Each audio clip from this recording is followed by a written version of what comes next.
Mark. My name is Jenny, and my Chinese name is Xie Yuying. My student number is 12. I'm a freshman at NCUE. I'm going to read a speech, Why We Design for Disability with All Benefits, by Elise Roy. I'll never forget the sound of laughing with my friends. I'll never forget the sound of my mother's voice right before I fell asleep. And I'll never forget the comforting sound of water trickling down a stream. Imagine my fear, pure fear, when at the age of 10, I was told I was going to lose my hearing, and over the next 5 years, it progressed until I was classified as profoundly deaf.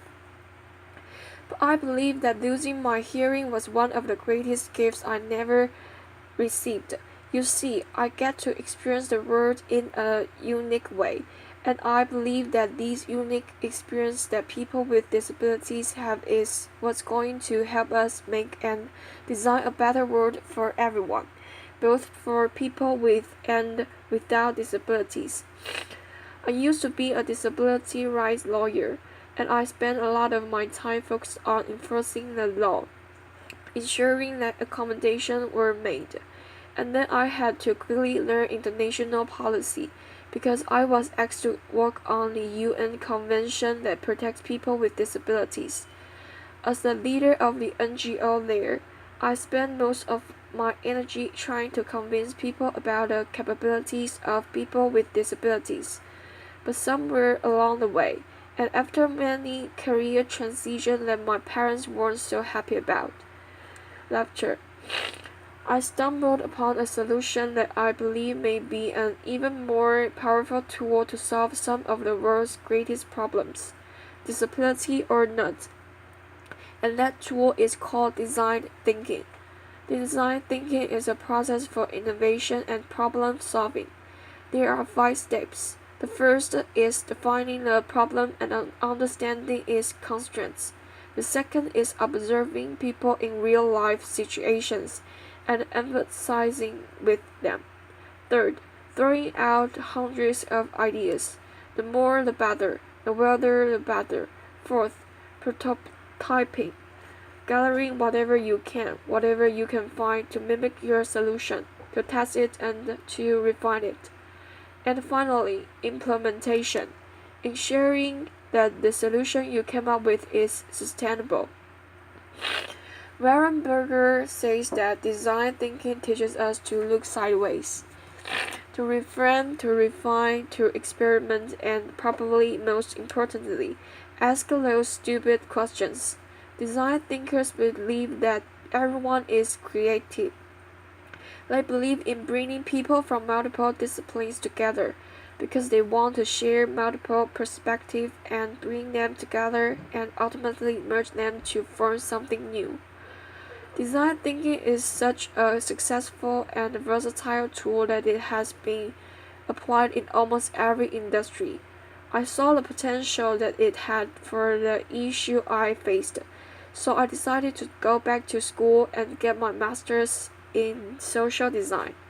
This looks at how to use design to create positive change in the world. While I was there, I fell in love with woodworking. But what I quickly realized was that I was missing out on something. As you are working with a tool right before it's about to kick back at you, which means the piece or the tool jumps back at you, it makes a sound. And I couldn't hear the sound, so I decided, why not try and solve it? My solution was a pair of safety glasses that were engineered to visually alert the user to pitch changes in the tool before the human ear could pick it up. Why hadn't tool designers thought of this before? Laughter. 2 reasons. 1. I was a beginner. I wasn't weighed down by expertise and conventional wisdom. The second is I was deaf. My unique experience of the world helped inform my solution. And as I went on, I kept running into more and more solutions that were originally made for people with disabilities, and that ended up being picked up, embraced, and loved by the mainstream, disability or not. This is an OXO potato pillar. It was originally designed for people with arthritis, but it was so comfortable. Everybody loved it. Text messaging. That was originally designed for people who are deaf. And as you know, everybody loves that too. Lecture. I started thinking, what if we changed our mindset? What if we started designing for disability first, not the norm? As you see, when we design for disability first, we often stumble upon solutions that are not only inclusive but also are often better than when we design for the norm.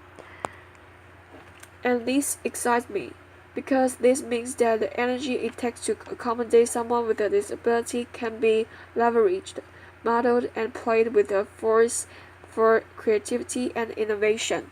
This moves us from a mindset of trying to change the hearts and a deficiency mindset of tolerance to becoming an alchemist, the type of magician that this world was so desperately needs to solve some of its greatest problems.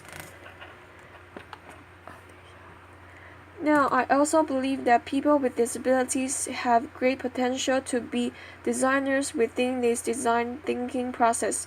Without knowing it, from a very early age, I've been a design thinker, fine-tuning my skills. Design thinkers are, by nature, problem solvers. So imagine listening to a conversation that only understanding 50% of what is said. You can ask them to repeat every single word, and they would just get frustrated with you. So without even realizing it, my solution was to take the muffled sound I heard, that was the beat, and turn it into a rhythm and place it with the lip I read. Years later, someone commented that my writing had a rhythm to it.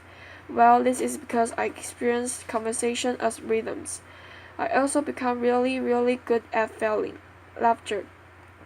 Quite literally, my first semester in Spanish, I got a D. But what I learned was that when I picked myself up and changed a few things around, eventually I succeeded. Similarly, design thinking encourages people to fail and fail again, often, because eventually you will succeed. Very few great innovations in the world have come from someone succeeding on the first try. I also experienced the lesson in sports. I'll never forget my coach saying to my mom, if she just didn't have her hearing loss, she would be on the national team. But what my coach and what I didn't even know at that time was that my hearing loss actually helped me excel at sports. You see, when you lose your hearing, not only do you adapt your behavior, but you also adapt your physical senses. One example of this is that my visual attention span increased. Imagine a soccer player coming down with the left flank. Imagine being a goalkeeper like I was, and the ball is coming down the left flank. A person with normal hearing would have the visual perspective of this. I had the benefit of a spectrum this side, so I picked up the players over here that were moving about and coming down the field, and I picked them up quicker, so that if the ball was passed, I could reposition myself and be ready for the shot. So as you can see, I've been design thinker for nearly all my life. My observation skills have been honed so that I pick up on things that others would never pick up on. My constant need to adapt has made me a great ideator and problem solver, and I've often had to do this within limitations and constraints. This is something that designers also have to deal with frequently. My work most recently took me to Haiti. Design thinkers often seek out extreme situations, because that often informs some of their best designs. In Haiti, it was like a perfect storm. I lived and worked with 300 deaf individuals. They were relocated after the 2010 earthquake.